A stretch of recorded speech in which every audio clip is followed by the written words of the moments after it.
তোমার কুরবানির সময় যখন আমরা কাছাকাছি সময় আসি, খুব মানুষ অনেক বেশি গুরুত্ব করে কুরবানির জন্য। এটা ভালো। বিদেশ থেকে টাকা আনা, টাকা নাই, সবাই মিলে কীভাবে টাকা জোগাড় করবে, ঋণ করবে। হ্যাঁ, মানে এত বেশি পরিমাণ গুরুত্ব কুরবানির জন্য থাকে। এটা মাশাআল্লাহ ভালো।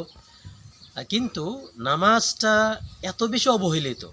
দেখবা ঘরে ঘরে নামাজ পড়ে না, কিন্তু কুরবানির জন্য আপ্রাণ চেষ্টা করবে মানুষ। তো নামাজ এত বেশি গুরুত্বপূর্ণ যে নামাজ ছাড়লে রাসূল কাফের হয়ে গেছে, এটা বলা স্পষ্ট, কিন্তু মানুষ নামাজ পড়ছে না কুরবানির জন্য আহামর। তো বিষয়টা অত্যন্ত দুঃখজনক মুসলিম সমাজের জন্য। এই জন্য আমরা আমাদের সকল মুসলিম ভাই বোনদেরকে বলবো যে কুরবানি অবশ্যই মাতলুব কাঙ্ক্ষিত আমাদের করা দরকার। বাদবাকি কুরবানির পাশাপাশি যেন এর চেয়েও অনেক বেশি গুরুত্ব থাকে নামাজের ক্ষেত্রে। হ্যাঁ, আমরা বলছি না যে কুরবানিটা ছোট, কুরবানিটা তো অবশ্যই আমাদের মাযহাব মতো এটা ওয়াজিব, অন্যদের মতে আরও সুন্নত পর্যায়ের বিষয়। তো এটা বাকি করা অবশ্যই উত্তম, অবশ্যই দরকার, আমরা উৎসাহিত করব, অবশ্যই করব।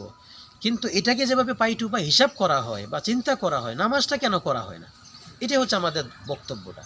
এই জন্য মুসলিমকে ইমান ঠিক রাখতে হলে নামাজ লাগবে, মুসলিম ঠিক রাখতে হলে নামাজ লাগবে, এটা ছাড়া কোনো বিকল্প নাই। আল্লাহ যেন আমাদের সবাইকে বুঝদান করেন। আমিন।